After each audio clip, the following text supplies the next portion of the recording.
Hello guys, आपका फिर से स्वागत है एक नई वीडियो में। Video number 2 chapter 26। पिछली वीडियो में हमने कुछ कंसेप्ट समझे थे प्रायिकता से रिलेटेड। या वीडियो देख लीजिएगा, वीडियो फर्स्ट में समझाया गया है। इसमें सबसे मेन पॉइंट जो था मेरा वो ताश के पत्तों के बारे में था, वो आप देख लीजिएगा।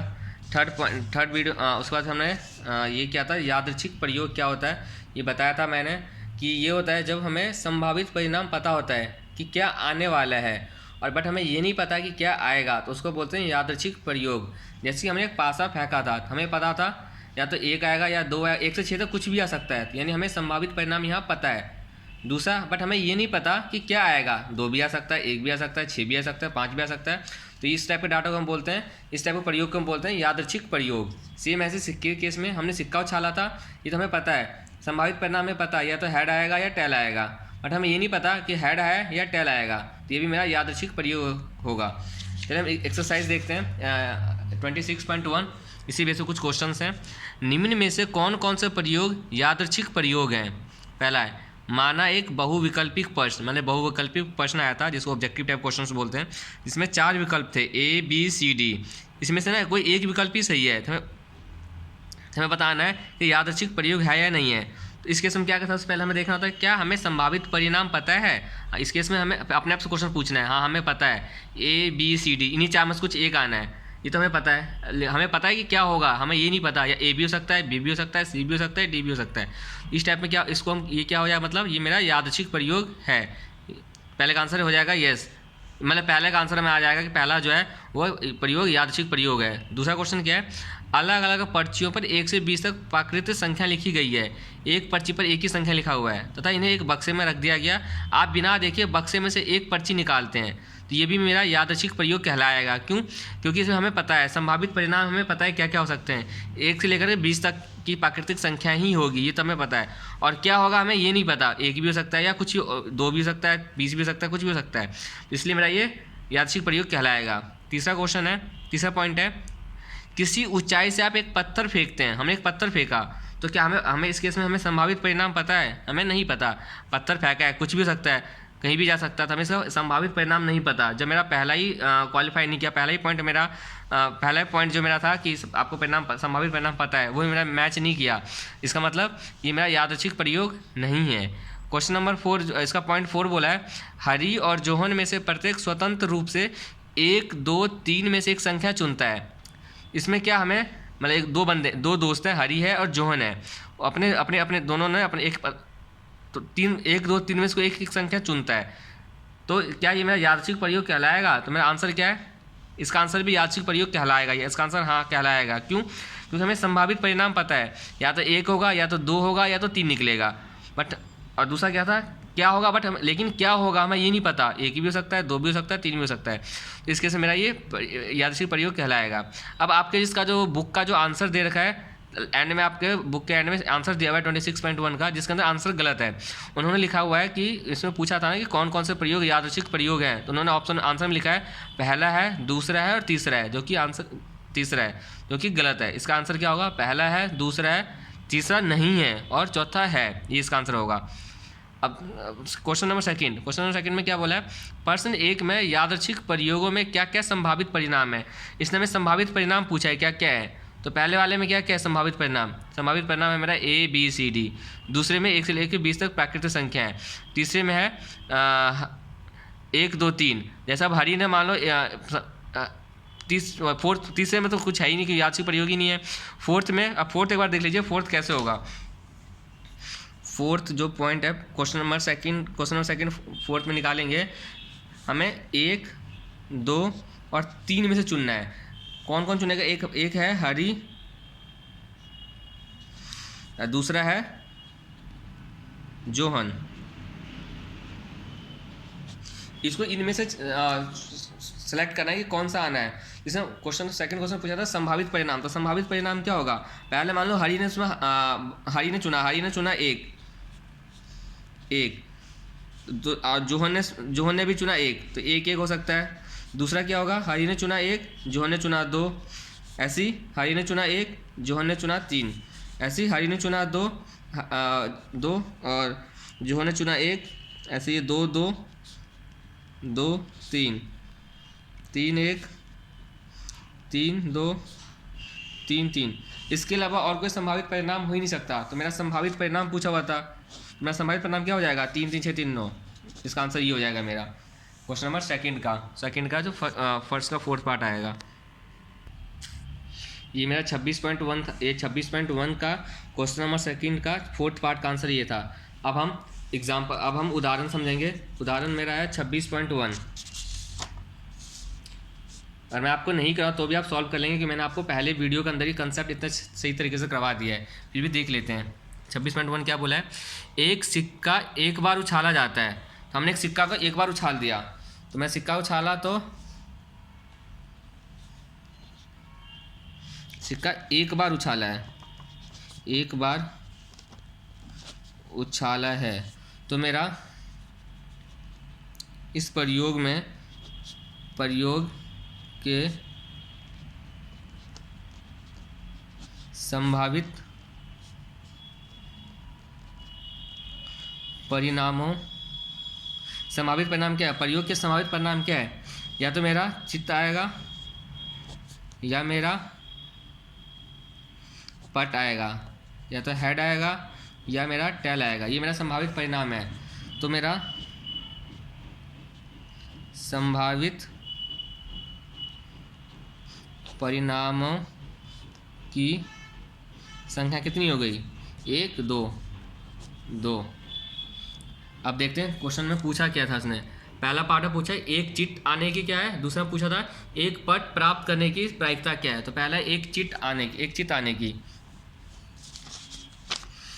मेरा पहला हो जाएगा एक चित आने की प्रायिकता हमें निकालना है। तो कैसे निकलेगा? माना कि हमें घटना ई जो है वो किसके बराबर है? एक चित्त प्राप्त करना।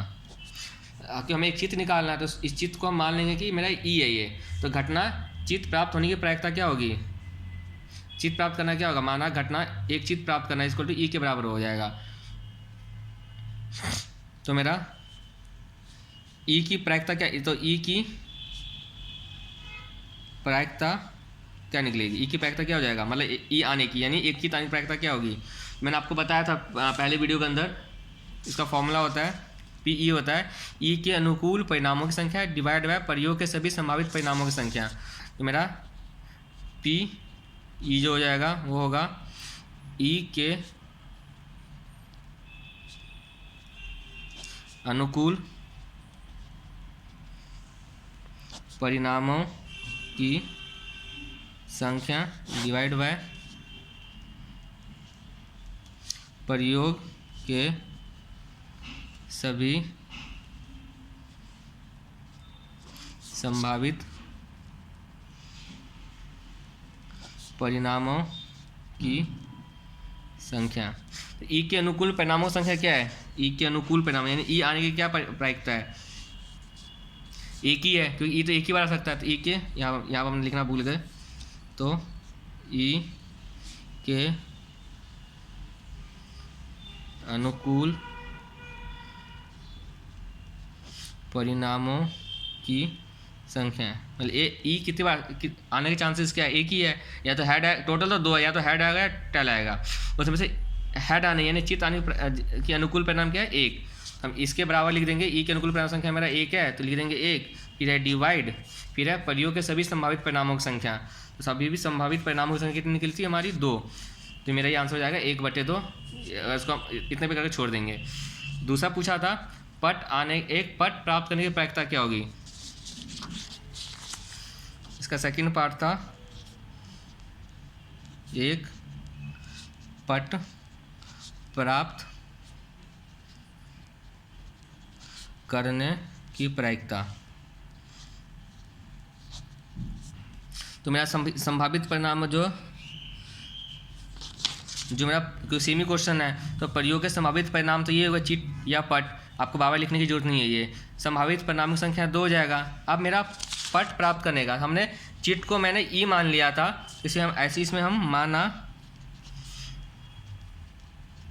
घटना, इसमें हमने एफ मान लेंगे, पट को हम एफ मान लेंगे। घटना एफ इस क्या होगा, एक पट प्राप्त करना। हमने इसमें हमने चित इसको हमने कहा, हमने ई माना था, घटना ई को मैंने चित आने के लिए मैंने ई मान लिया था, तो पट के लिए हम एफ मान लेंगे। तो अब हमारी जगह एफ ई की जगह पे एफ लिखने लग जाएंगे। अब एफ के अनुकूल परिणामों की संख्या एक ही बार आएगा, तो इसका पी ई क्या हो जाएगा, पी आ जाएगा एफ के अनुकूल परिणामों की संख्या। यहाँ पर ई के अनुकूल यहाँ ऐसे यहाँ पे एफ लिख देंगे, तो एफ के अनुकूल परिणामों की संख्या इक्वल टू मेरा 1 है डिवाइड बाय टोटल तो मेरा 2 है ही, तो मेरा आ गया पी एफ आ गया मेरा 1/2। उदाहरण 26.2 आपको मैं डायरेक्ट यहीं समझा देता हूँ, क्योंकि सबका सेम ऐसे ही लिखा जाएगा, तो आप लिखना तो सीखिए क्या कैसे लिखना है, आपको बस क्वेश्चन समझना है सॉल्व कैसे होता है। चलिए देखते हैं। इस एग्जाम्पल में एक पासा को हम एक बार फेंकते हैं, तो एक पासा को फेंका तो प्रयोग में संभावित परिणाम क्या हो सकता है। जब यहाँ जैसे हमने सिक्के को छाला था, प्रयोग में संभावित परिणाम क्या होता है, हेड या टेल। तो ऐसे जब हम एक पासा को फेंकेंगे तो प्रयोग में संभावित परिणाम क्या हो जाएगा, 1 2 3 4 5 6 ये हो जाएगा। तो टोटल तो संभावित परिणामों की संख्या कितनी हो जाएगी, 6। संभावित परिणामों की संख्या में क्या हो जाएगी, 6। अब क्वेश्चन में पूछा है, इसमें यही लिखा है कि प्रयोग में संभावित परिणाम क्या है, 1 2 3 4 5 6, तो संभावित परिणाम संख्या कितनी हो जाएगी, 6। अब उसने पूछा है संख्या 3 के आने की प्रायिकता क्या है, तो संख्या 3 को हम मान लेंगे कि ए है, माना घटना ई मान लेंगे 3 प्राप्त करने के लिए, तो वही लिखा है ई के अनुकूल परिणामों की संख्या कितनी हो जाएगी, क्योंकि 3 तो एक ही बार 1 से लेकर 6 तक में 3 एक ही बार आता है, तो मेरी इसकी आने की अनुकूल परिणामों की संख्या कितनी है, 1। तो मेरा पी क्या निकल जाएगा, पी का फॉर्मूला होता है ई के अनुकूल परिणामों की संख्या, तो यहाँ पे 3 के अनुकूल परिणामों की संख्या कितनी है, 1। प्रयोग में टोटल संभावित परिणाम कितने हैं, टोटल 6। मेरा आंसर आ जाएगा 1/6। उदाहरण 26.3 में क्या बोला है, इसमें भी हमने एक बार पासा फेंका, तो संभावित परिणाम क्या है, 1 2 3 4 5 6, तो और सभी परिणामों की कुल संख्या कितनी हो जाएगी, 6 हो जाएगी।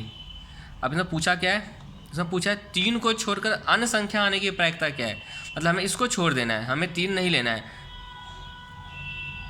हमें 3 को नहीं लेना है, तो प्रायिकता क्या होगी, तो कितने बच गए, 1 2 3 4 5, तो मेरा पी यहाँ पे उसने एफ मान लिया, कुछ आप पी ई मान लीजिएगा, पी ई क्या हो जाएगा, 5/6। एग्जाम्पल 26.3 आपको समझ में आ गया होगा। एग्जाम्पल 26.4 देखते हैं। चलिए आपको मैं एग्जाम्पल 26.4 एक बार पढ़ कर समझा देता हूँ, फिर इसको मैं सॉल्व करके दिखाता हूँ। ये थोड़ा अलग है, क्योंकि मैंने आपको सिक्का डाइस मतलब और पत्ते इसके बारे में समझाया था। एक एग्जाम्पल 26.4 आपको कराई देता हूँ। इसमें क्या बोला है, एक थैला है, थैले के अंदर 2 गेंद गेंद है, 3 नीली गेंद है और 4 काली गेंद है, तो टोटल कितना हो जाएगा, 3 2 5 4 9। तो प्रयोग के कुल संभावित परिणाम कितना हो जाएंगे, चलिए ऐसे दिखा, प्रयोग के कुल संभावित परिणाम मेरा 9 हो जाएगा। उसके बाद क्या है, थैले में से एक गेंद यादृच्छिक रूप से निकाली जाती है। यादृच्छिक रूप मैंने बताया था, बिना देखे कुछ भी निकल सकता है। हमने उस बैग थैले के अंदर हाथ डाला, जब मैंने उसका हाथ डाला बाहर निकाला तो क्या निकला, एक लाल गेंद निकला, इसकी प्रायिकता निकालनी है। या एक नीली गेंद निकली, उसकी प्रायिकता निकाल ली है। एक काली गेंद निकली, उसकी प्रायिकता निकालिए। नीली गेंद नहीं आने की प्रायिकता ज्ञात कीजिए। चलिए मैं एग्जाम्पल आपको उदाहरण 26.4 लिख के समझाता हूँ। तो मेरे इस एग्जाम्पल में प्रयोग के कुल संभावित परिणाम क्या है, या तो 2 रेड बॉल निकलेगा, या तो 3 को नीली गेंद निकलेगा, या 4 को काली गेंद निकलेगा। टोटल संभावित परिणाम कितना हो जाएगा, 2 3 5 4 9, टोटल 9 हो जाएगा। अब क्वेश्चन पहला पूछा उसने, लाल गेंद आने की प्रायिकता निकालो। हमें निकालना है लाल गेंद आने की प्रायिकता। तो माना लाल गेंद आने की घटना मान लेते कि हमारा ई है। हमने मान लिया कि जो लाल गेंद आएगा उसकी घटना आने की चांसेस ई है।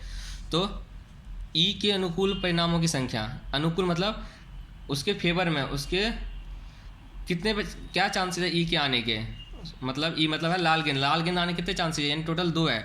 ई के अनुकूल परिणामों की संख्या कितनी हो जाएगी, 2, टोटल मेरा है 9। तो हमारा प्रायिकता क्या निकलेगा, प्रायिकता में पी लिखते हैं तो प्रायिकता हो जाएगा क्या, लाल गेंद आने का, जो कि इक्वल टू है पी ई। आप एग्जाम में पी ब्रैकेट के अंदर लाल गेंद ना लिख, डायरेक्ट आप ये भी लिख सकते हैं। क्यों? क्योंकि मैंने ई ऑलरेडी मान रखा है, लाल गेंद आएगा तो ई है, तो इसका मतलब ई, पी ई हो जाएगा। तो क्या हो जाएगा, अनुकूल, ई के अनुकूल परिणामों की संख्या होता है तो कितना है 2, तो इसको डिवाइड करते हैं। अब प्रयोग के कुल संभावित परिणाम जो कितना है मेरा 9, मेरा क्या आंसर हो जाएगा 2/9 हो जाएगा। ऐसे दूसरा था नीले गेंद आने की घटना क्या है। मान लेते हैं नीली गेंद आने की घटना है, हमने यहाँ पे मान लिया कि एफ है, क्यों हमने ई ऑलरेडी मान लिया, सबको ई नहीं मानेंगे, इसको मान लेंगे एफ। तो एफ के अनुकूल परिणामों की संख्या, नीली गेंद अनुकूल कितना है, यानी नीली गेंद कितनी है, नीली गेंद है मेरे 3, तो 3 चांसेज, तीन बार चांस आने का, 3 चांसेज अनुकूल है, 3 आ जाएगा मेरा अनुकूल। तो एफ के अनुकूल परिणाम संख्या हो जाएगा 3। तो प्रायिकता निकालना मुझे नीली गेंद का, मतलब जो कि बराबर है किसके, प्रायिकता निकालना मुझे एफ का, एफ मेरा नीली गेंद के बराबर ही है। तो क्या हो जाएगा, एफ के अनुकूल परिणाम की संख्या कितनी है 3, डिवाइड बाय कर देंगे प्रयोग के कुल संभावित परिणाम जो कितनी थी 9, 3/9 था, इसको अगर आप काटेंगे तो 3 एकम 3, 3 3 9, मेरा आंसर आ जाएगा 1/3। ऐसे तीसरा है काली गेंद निकालने की घटना क्या है, तो माना तीसरा पॉइंट ये पूछा था, तो काली गेंद घटना मान लेंगे इसका जी है, तो मेरा जी के अनुकूल परिणाम संख्या कितनी हो जाएगी, काली गेंद कितनी है 4 है, तो मेरा हो जाएगा 4। तो P = काली गेंद जो कि बराबर किसके, P G के बराबर है, G मेरा काली गेंद के बराबर है। तो G के अनुकूल परिणाम संख्या कितनी है 4, डिवाइड हो जाता है, ये फॉर्मूला लगा रहा हूँ मैं सब में, प्रयोग के सभी संभावित परिणाम, तो टोटल मेरा संभावित परिणाम प्रयोग के कुल संभावित परिणाम जो है मेरा वो 9 था, हम डिवाइड कर देंगे 9 से। लास्ट पॉइंट था ये इसको ढंग से समझिएगा, ये अच्छा पॉइंट है। माना नीली गेंद नहीं निकालने की घटना हमें निकालना है, उसकी प्रायिकता निकालनी है, तो नीली गेंद ना निकले उसकी घटना क्या है, हमने मान लिया कि एच है, तो एच के अनुकूल परिणामों की संख्या कितनी हो जाएगी, उसने बोला नीली नहीं आनी चाहिए, मतलब नीली नहीं आएगी, मतलब क्या आएगा, या तो लाल आएगा या काला आएगा, तो कितने हो जाएंगे 2 लाल है और 4 काला, यानी टोटल 6 हो जाएगा। तो एच के अनुकूल कितना हो जाएगा 6, तो पी एच मतलब वही था नीली गेंद, क्या हो जाएगा एच के अनुकूल परिणामों की संख्या है जो कितना है 6, इसको डिवाइड कर देंगे। अब प्रयोग के कुल संभावित परिणाम कितना है 9, 6/9, इसको सॉल्व करते हैं, अगर इसको काटेंगे तो 3 दूनी 6, 3 3 9, मेरा आंसर क्या जाएगा 2/3। इस हिसाब से जो मेरा जो उदाहरण था 26.4 वो था मेरा कंप्लीट। इसको मैं एक और तरीके से सॉल्व कर, जो 4th पॉइंट था इसको एक और तरीके से सॉल्व कर सकते थे, और कैसे मैंने आपको बताया था पहली वीडियो के अंदर, जो मेरा पी ई और प्लस पी नॉट ई = 1 के बराबर होता है। चलिए देखते हैं सही है ये गलत है। P E plus P not E = 1, P मतलब होने के चांसेस, क्या था नीली गेंद, तो नीली गेंद होने की प्रायिकता कितनी थी, नीली गेंद होने की प्रायिकता थी मेरी 1/3, तो हम लिख देंगे 1/3। पी नॉट ई मतलब हमें ये नहीं पता, मतलब नीली ना होने के चांसेस, हमें ये निकालना है, ये तो हमें निकालना है, जो किसके बराबर हो जाएगा 1 के। तो मेरा पी ई डैश क्या हो जाएगा, इसमें से यहाँ प्लस में तो वहाँ माइनस हो जाएगा, जब इसको सॉल्व करेंगे इसका नीचे 1 लगा देंगे, इसका एलसीएम लेंगे तो 3 हो जाएगा, 3 एकम 3 -1 2/3, देखिए आंसर मेरा सेम आ गया। तो दूसरा मेथड यहाँ पे प्रूफ हो गया। मैं आपको ऐसे मेथड से बाकी क्वेश्चंस करवाऊंगा, आगे आएगा। अगर आपको वीडियो पसंद आ रहा है तो मेरे चैनल को सब्सक्राइब कर दें, बेल आइकन को दबा दें, ताकि आपको वीडियो टाइम पे मिलते रहें, और इस वीडियो को अपने दोस्तों के साथ शेयर करें और लाइक करें, कमेंट करें, और कुछ भी समझ नहीं आ रहा है तो उसको आप कमेंट सेक्शन में मेंशन कीजिए। बाकी हम मिलते हैं अगले वीडियो में एक नए एग्जाम्पल के साथ। धन्यवाद।